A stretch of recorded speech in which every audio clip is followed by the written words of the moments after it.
Okay, so welcome everyone. This is the Indigenous Language Speaker Series. Today, our guest speaker is Jordan Brant.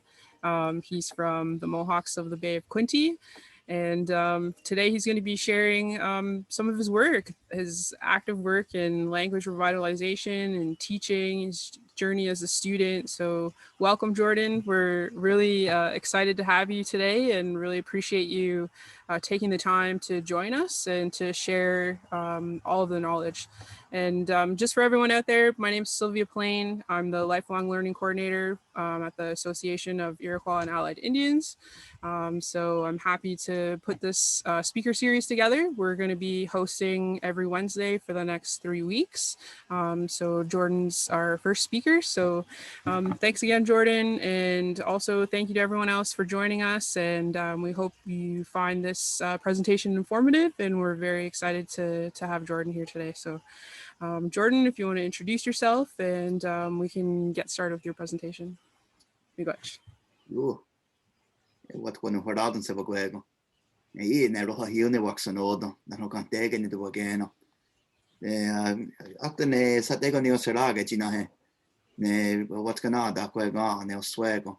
You know, woman is a Daniel can't say either. You know, carry Hunyan and again, Ungawana can joke. You know, second at the work your Dutch. You know, carry Hunyani, and I was going to went now. Ne runa de hiaro, carry Hunyani. Then I get only a daga de no harada, I get they wanted no harada and see AIAI. She was where he was running and Oganto was Quahungro. Ne woman is harada and I got Choriano. Oh, Sego. Hello, everyone. My name is Roha Hio Jordan Brant. I'm a Mohawk from Tyndonega Mohawk territory, currently residing in Oswego, Six Nations of the Grand. And I've been residing here for about 8 years now. And I'm a graduate of the Ungwawana Ganjokwa adult immersion program here. And as soon as I graduated the 2-year program, I was hired on as an instructor, and I've been working here ever since as an instructor.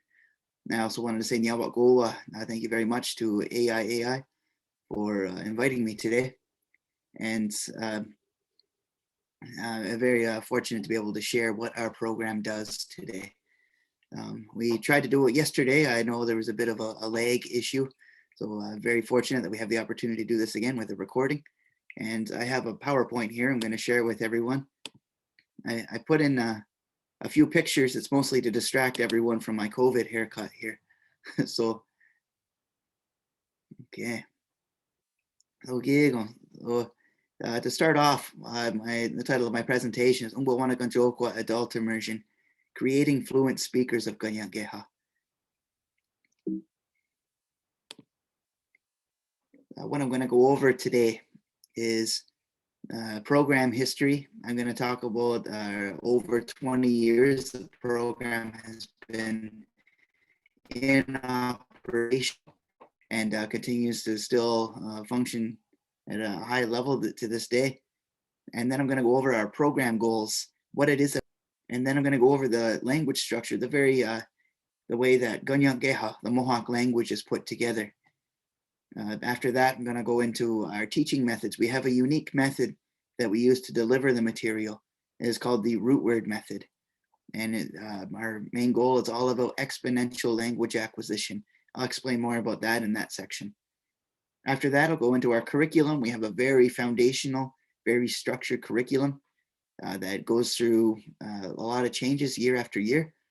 And I hope that'll be very helpful to anyone who wants to start their own language program in the future, as well as our methods of assessment.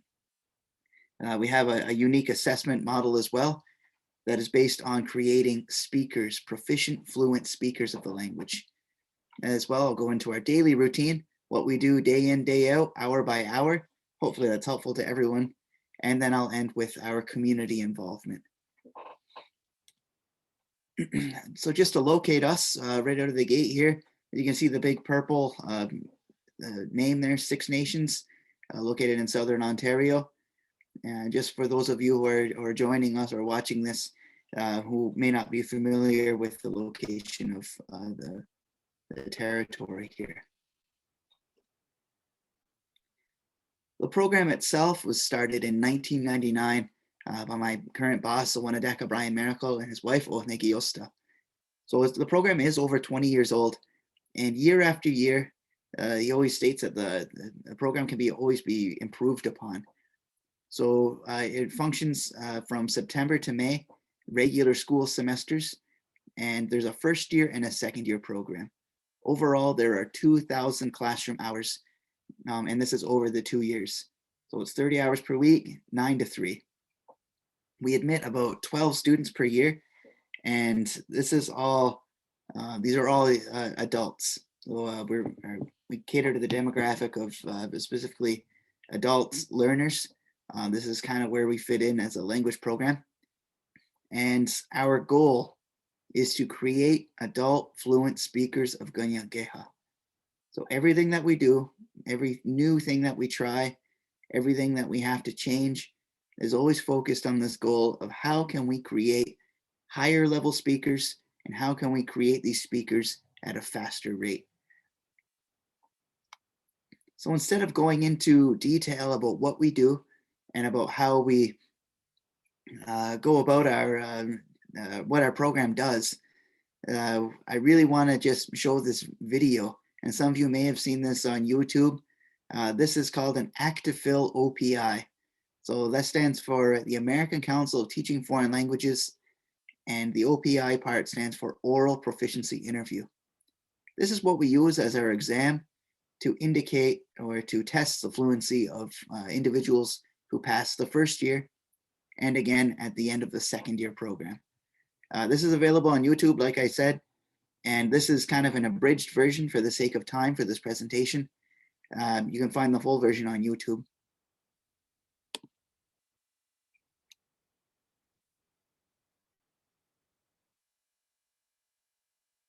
Wat nog deze is uit. Understand. Onisa Sonoda. Donat de Sosriago. Okay. What's your language background? Version. Okay. Okay. What can you say in language? Ryan Youngets, wat niet door heel, de was aan denken niet naar de goede jou. Dus ik denk niet als ik heel was jij chance te go jump to here. Some other things.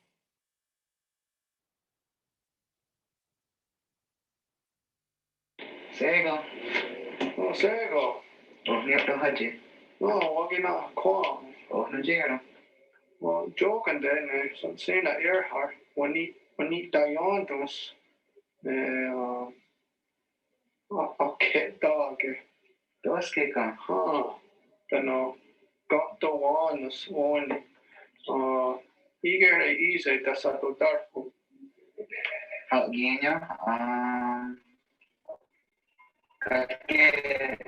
que yesterday, What more? Then did you again, stay up to anyone? Didn't you have a good one jagger hot to? Then on the other dog just the water. was that the other way? What did you have just go? After got day guest, you do again today. Yeah, such a count on the net, the one he's already again, the gun on there, I get in the air for. Which on Ganosko set in the air hard. Tuchi hats the ways again. Next year, they get again, no school, when eat there. What didn't Joe a series on you to Tuchi Ganosko?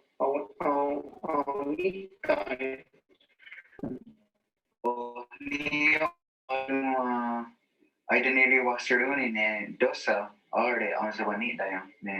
Chidisa hit them. Doga, jag inte vågar naska, jag inte vågar det jag till Kerry Honey till kan mitta ja.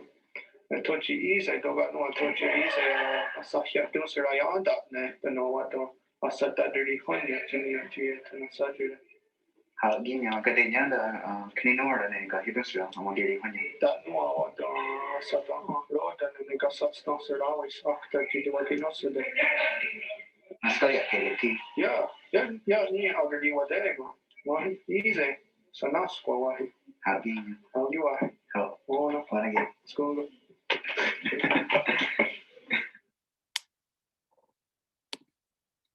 What we saw there was an example of what we intend to do year after year. And again, that was called the Active Fill, American Council on Teaching Foreign Languages, OPI, Oral Proficiency Review.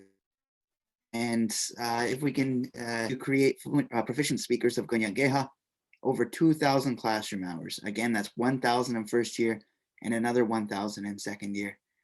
And if we take a look over at this kind of reverse pyramid on this graphic here, this is how we kind of measure fluency. If we're going to create fluent or proficient speakers, we first have to kind of have some guidelines and define what that is. If we're going to achieve a goal, we have to know what the goal is. So this is what we set as a general guideline for how we measure success of students. And just to quickly explain this, everyone that's starting a new language is automatically a novice low speaker. And as you can tell in that video, Ryan was at the novice low level when he started the program, meaning he could kind of generate a few things, say his name, say where he was from, his age, and count to 10. And that's actually the majority of the demographic of new students that we take in. And at the end, just so for everyone's reference, he hit the advanced low level, which is the beginning of this orange section here. And that is our goal that we have for the 2-year program.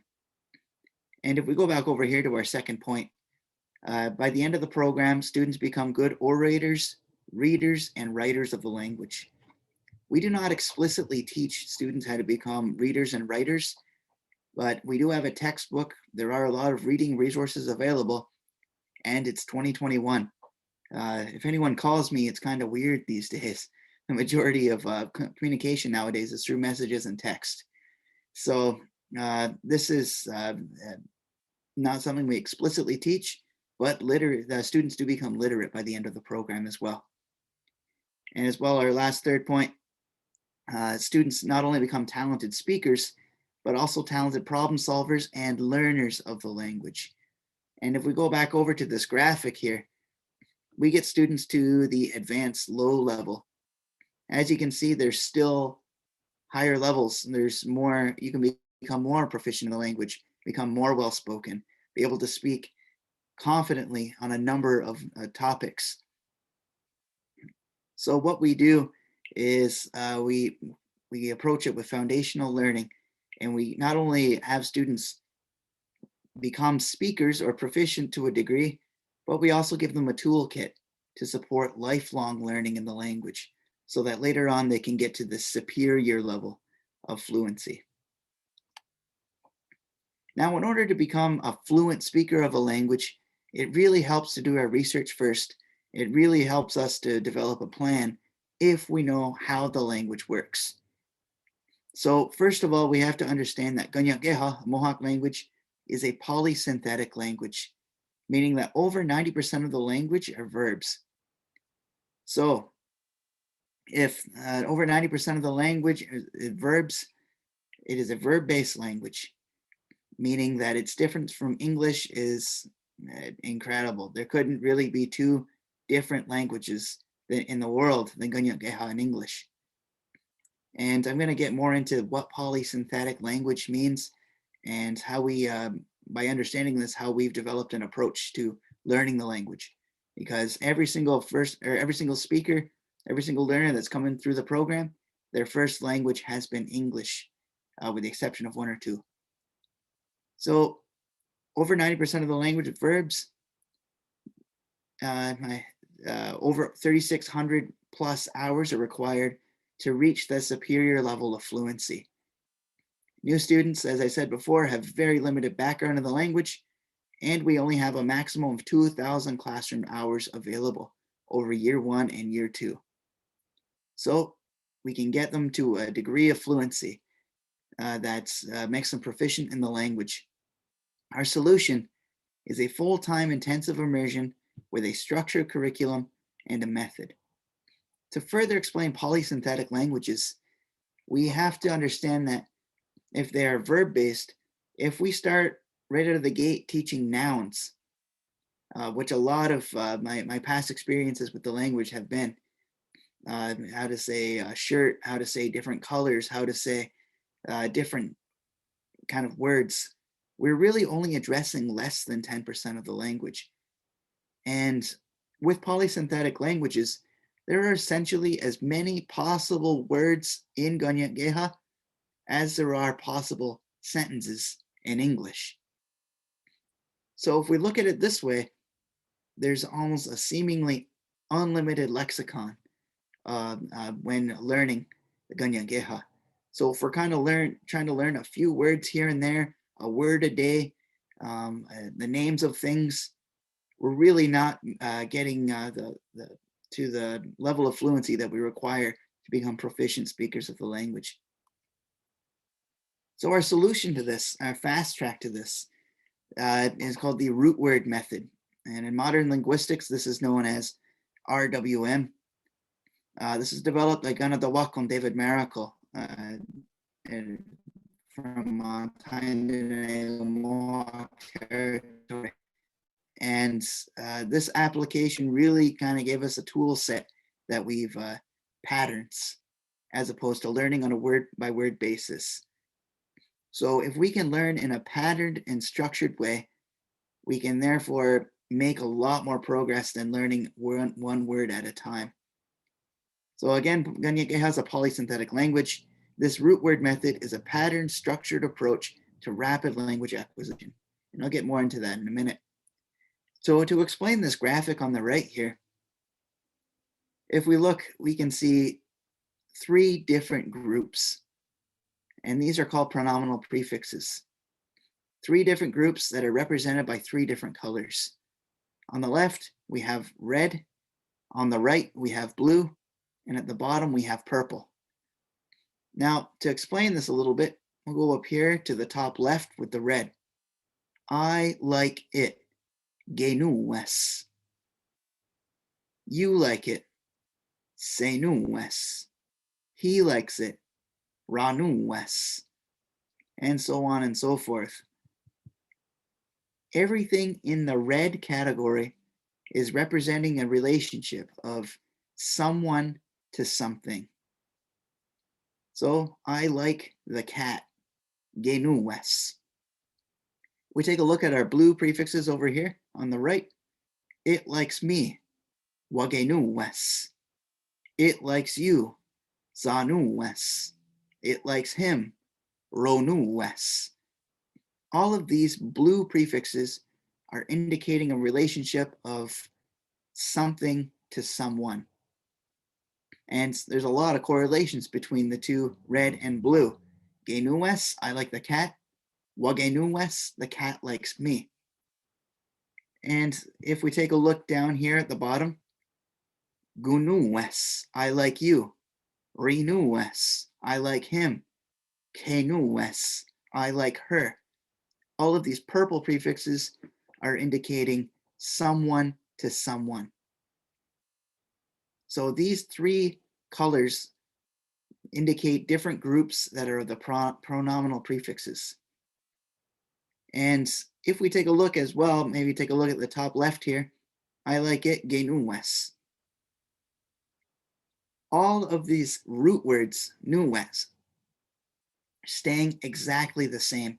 Nues, nues, nues, nues. The only thing that is changing is a pronominal prefix. So when we looked at this, we can understand that if we can be as lazy as possible by discerning a pattern, we can exponentially increase our language, or the number of words we know, our ability to communicate by understanding these little bits of information. If we can manipulate those, if we can apply those to one root word, nues, there are 40 here. And this is what we use as our admissions test for the program. Students have to memorize these 40 words. So they come into the program knowing 40 words. And again, they're all the same word with a little difference in the beginning of the word.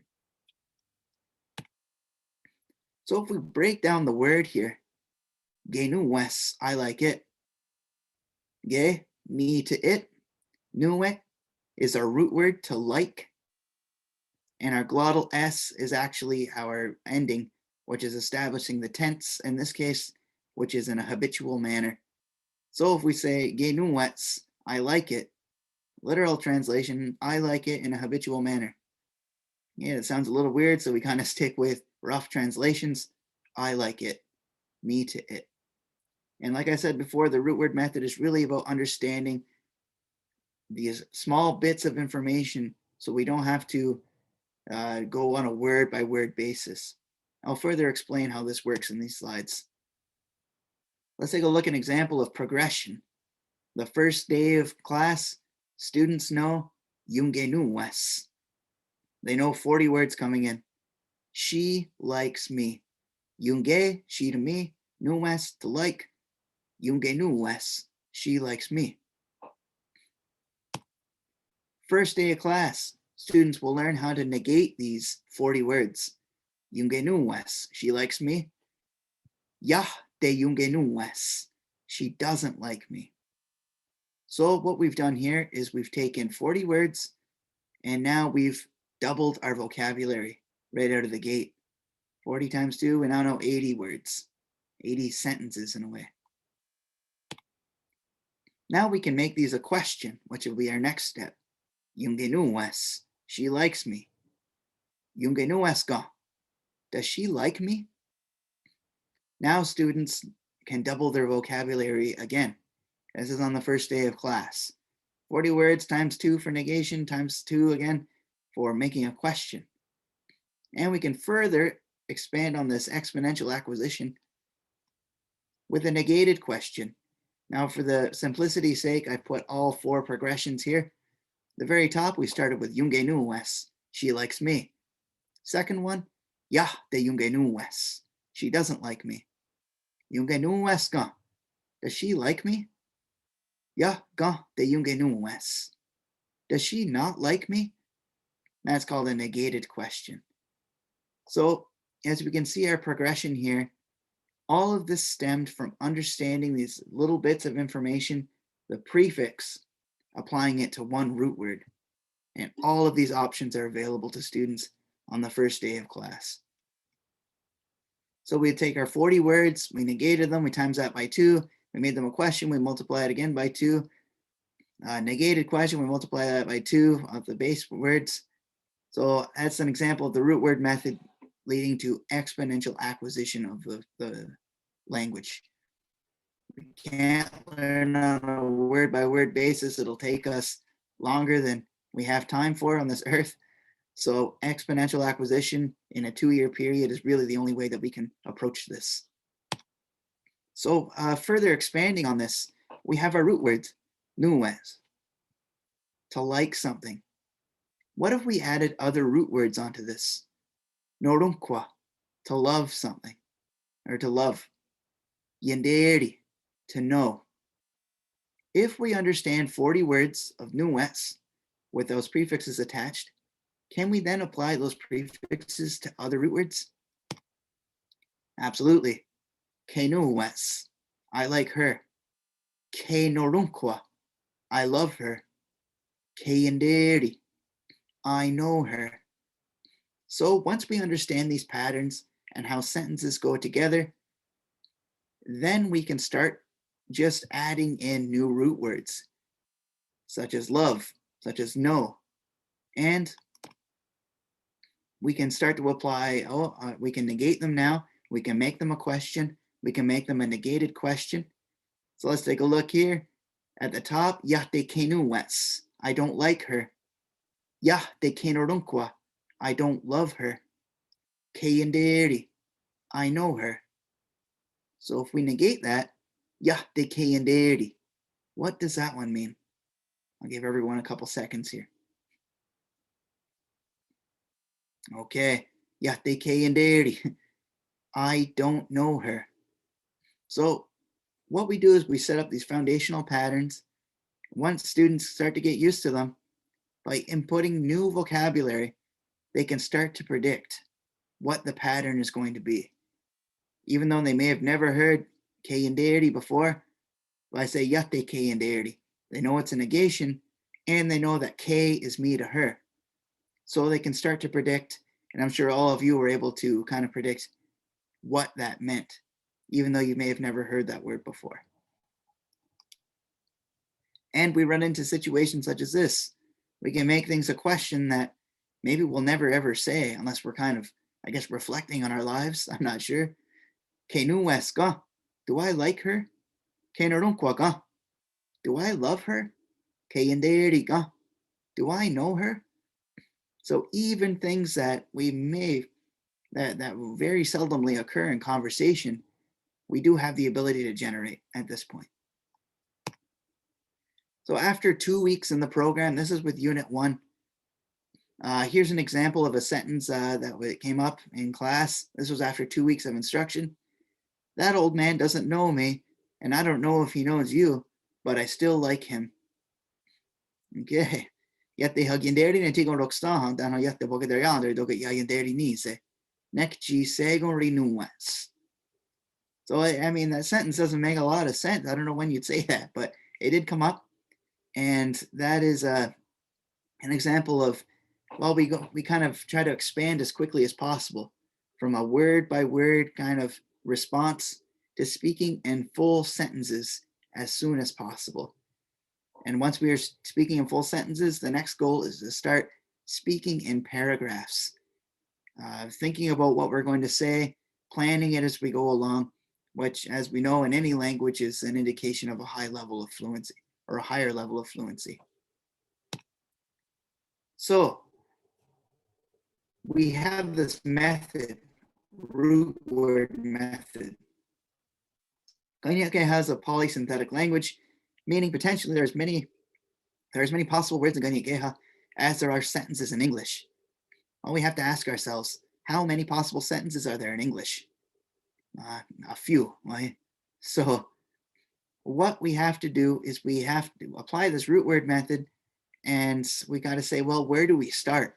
We need a starting point, and we need endpoints. We need goals along the way. We need to set these foundations up. So what we do is a simple and complex approach, what we call the feature by feature approach. Like we did there, we learned how to say it in a positive statement. We learned how to say it in a negative statement. We learned how to make things a question. We learned how to make it a negated question. These are all features that we're adding into the language as we go along. And what students run into right away is a simple statement or a simple expression, anything in English, does not necessarily mean it's simple in Ganyageha. The languages are so vastly different. Short words are not necessarily simple, and long words are not necessarily complex. So let's take a look at this last point here in this example. We have 2 words here, yanskewe, and at the bottom, yunganitsarawana. Yeah, the top word definitely seemed a lot shorter, and the bottom one looks like a big word. So let's take a look at what they mean. Yanskewe, I will arrive back there. Yuganitsarawana, the 2 of us have a big car.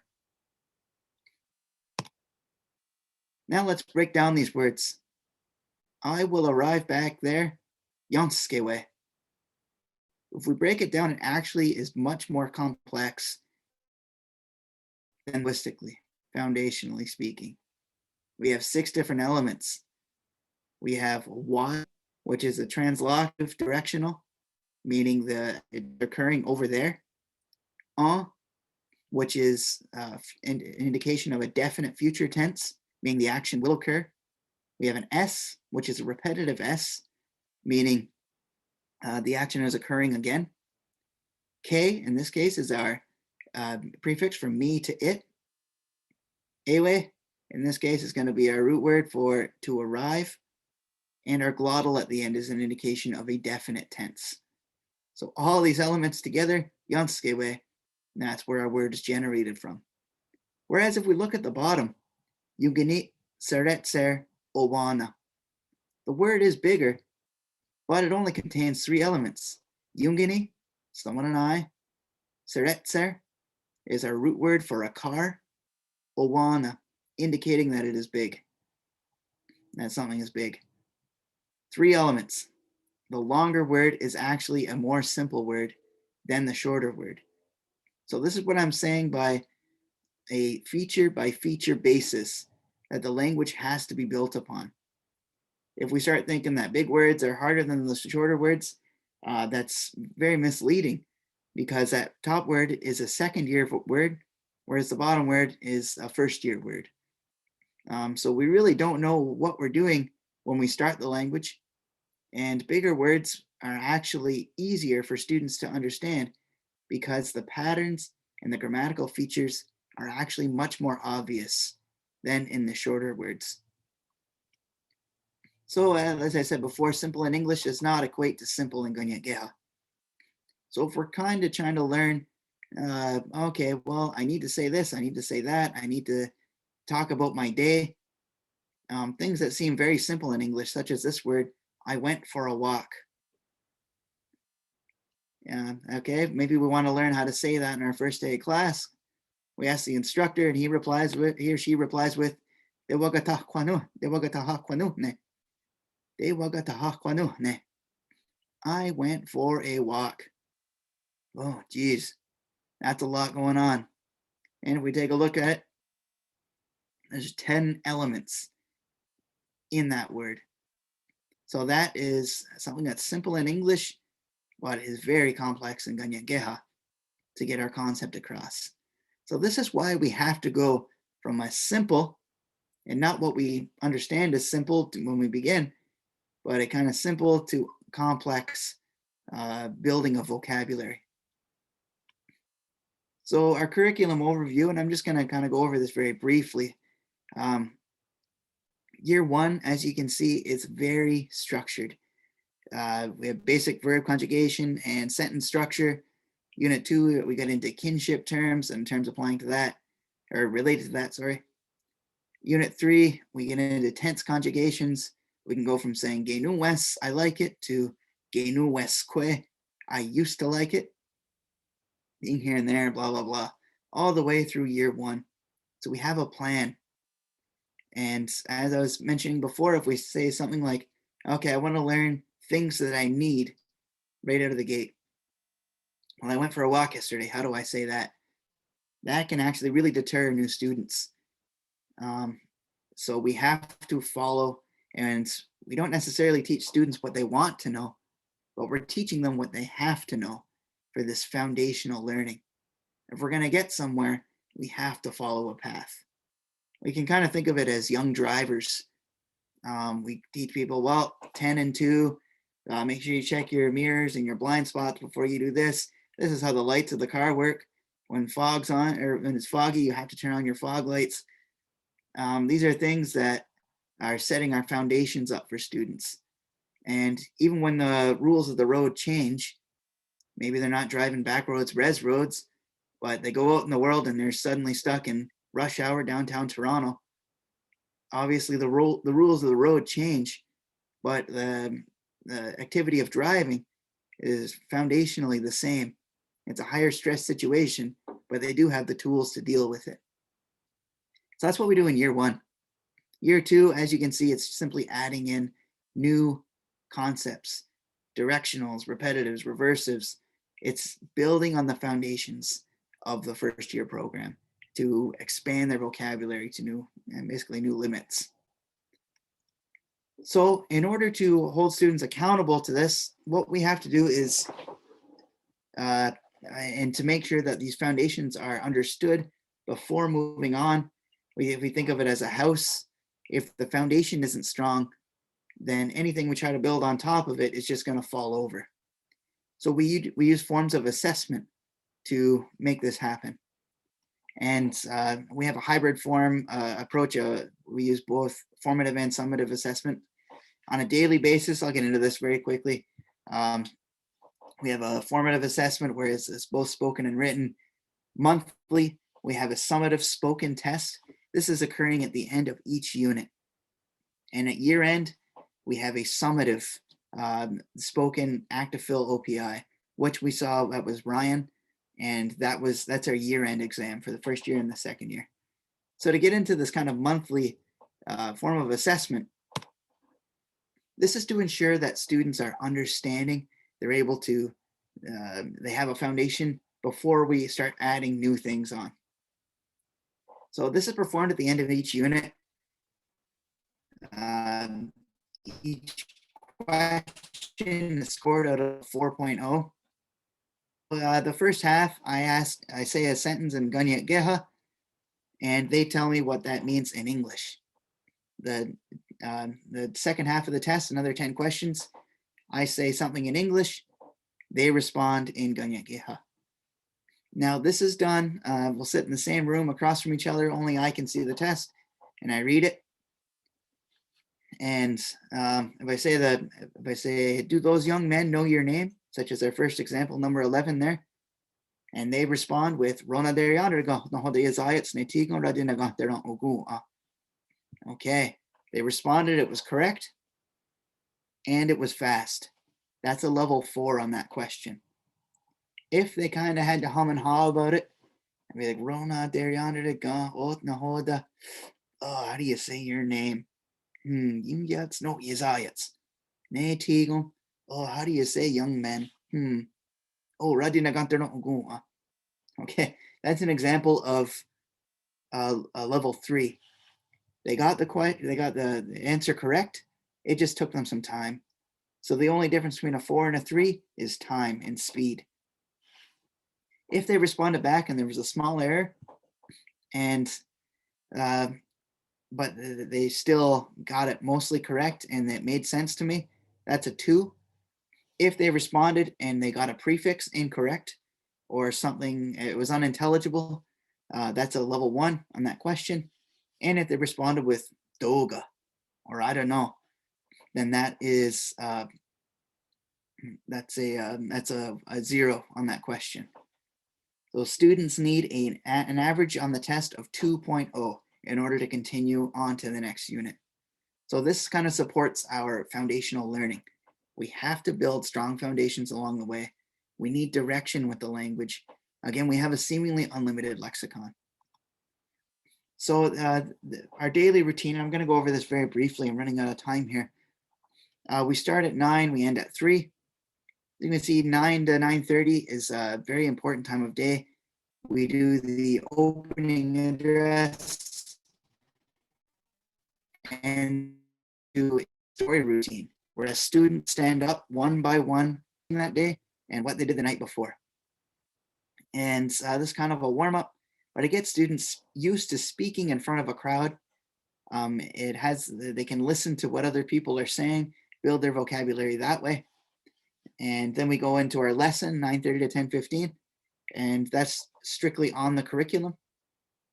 Then we take a break. Then we do a continuation of that lesson with supporting drills. Now, I won't have time today to get into drills, but this is what really emphasizes the lessons. A lesson without drills, we find just kind of falls through. But drills, if anyone wants to ask me questions about that later, I'd be more than happy to discuss the kinds of drills that we do in class. 12 to 12:30, we take our lunch. After lunch, we get back into continuing the lesson and supporting drills. Then we take our last break, and then we get into drills and again of the lesson and informally start the next day's lesson. Something very quickly I want to say here, and this is perhaps the most important part of this presentation, is we have these, I highlighted these parts, the opening and story routine, the break, both the breaks and the lunch. During the lessons, we're teaching students what they have to learn, what they need to know, and the curriculum for foundational learning. But the goal of these of breaks and lunch is informal speaking time. In an immersion program, in an immersion environment, this is absolutely essential to a student's success. Informal speaking time is when the students get to use what they and learn what they want to learn, not necessarily what they have to learn. And this really keeps the interest in the language going. It allows the students to relax and have learn at their own pace, say what they want, be able to talk about their various hobbies and interests that we may not necessarily address in the curriculum. Informal speaking time is, I believe, the most important part of the immersion experience and is crucial to this. So I just kind of put this in here last minute. I felt it was kind of important to talk about. All of this is occurring when we were able to gather in class. Pandemic adaptations, and everyone I know were really affected by this. So in our regular class, we have 6 hours a day, 30 hours a week. On a Zoom class, we have 1 to 3 hours a day, maximum 12 and a half hours a week. So obviously this lack of contact time significantly affected the program. Other factors we had, Zoom fatigue. We couldn't gather, we couldn't do drills as well as we could. The quality of instruction was it's weaker. And there's all kinds of distractions in the household. A lot of people have kids. A lot of people are trying to get their kids online because they have their own school to go to, dogs barking in the background. I'm sure I don't have to speak about this. I'm sure we've all experienced this throughout this year. So these are kind of the adaptations we made for this year. And hopefully we're out of the woods on this one and we can get back in the class as soon as possible. And my last point here, and that within the community, our impact of Ngwanagajokwa. Just some quick statistics I brought up on this. The majority of graduates in the past 10 years are employed in teaching roles or are involved in the language in some capacity. This includes teaching, resource development, curriculum, story writing, material development. And in these roles, it's very wide-reaching: language nests, elementary schools, high schools, immersion schools, and that includes both children's immersion schools as well as other adult immersion schools in other communities. And they're teaching at the university levels, and they're really all over. One of the greatest successes we've had is with the Everlasting Tree School. This is, those of you who aren't familiar, it's a school here for children that it goes from daycare all through an elementary school, and it's based on the Waldorf system, and it's an immersion school of Ganyageha, and this was started by graduates of the program.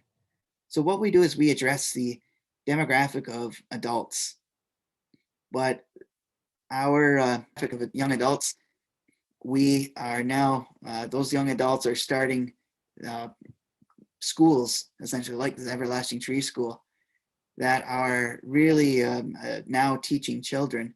So the kind of ripple effect is we're going multi-generational now. Adaptations of the root word method in many different capacities.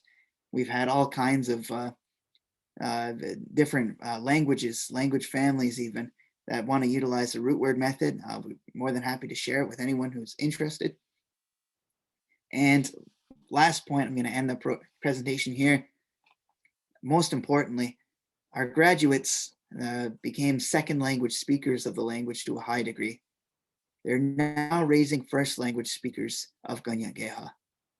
This is this intergenerational transmission of language, which is our goal. To revitalize the language, we have to address all the generations. Graduates of the program get to such a high degree. They're having kids with other speakers, and now they're having first language speakers of Ganyageha who won't need the adult program, and because they're already speakers and they're already fluent by the time they reach adulthood. Just at the end of my time here, I hope this is very informative to everyone. And those of you who wish to contact me, my email there is rohahio.brant@gmail.com. And those of you looking for more information on the program itself, go to ungowana.info. What's going for Adam se bagway gon ji was what the hunts dade was what the road again or bagway gon gigo. I am ji okna hoda was what we in de ne. Tok nigo.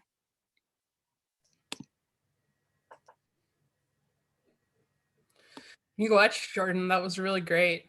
I'm so glad we were able to re-record this because I didn't get to see your PowerPoint presentation, and so there's a lot more information to understand through your program, the successes that you're having. And as I said before, I know some people that came out of that program, and Ryan is actually, I remember when I was at the University of Toronto, he was just starting. So it's amazing. We had language, we had Ojibwe in my school, the Lambton Kent District School Board, and it stopped at a certain point. So to see this other model of success, like it would be really great to see other communities and school boards come to your program to, just hopefully learn and collaborate, because it's so important. We're coming up on the International, Year of Language. It's really important. So hopefully we can see you more, your program more, see more of the graduates of the program contributing to the community. So I'm really inspired by this. So thank you so much for your work and your presentation.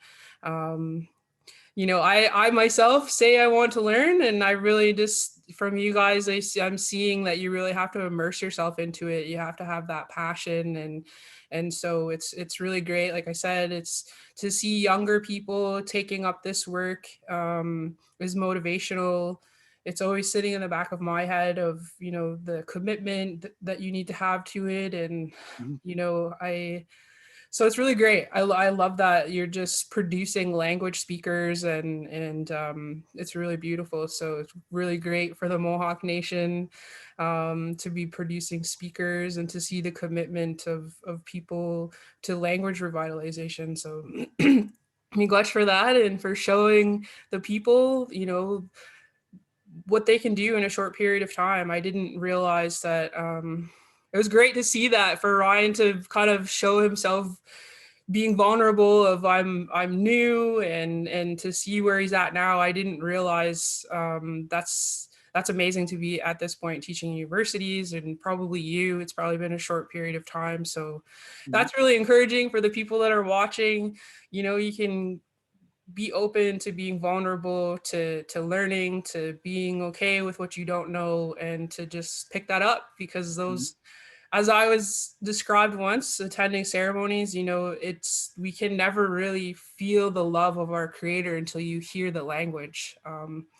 English doesn't necessarily have a lot of spirit in it, and so I myself crave that, to feel that through the language. And so it's really great that you guys your work and everyone that's picking up the language. So miigwech to everyone. If you're watching, I'm speaking to you as well, to to be a young person, to be able to walk into a school and say Ojibwe classes, or it's Mohawk or Lenape, for the pioneers that walk through this work.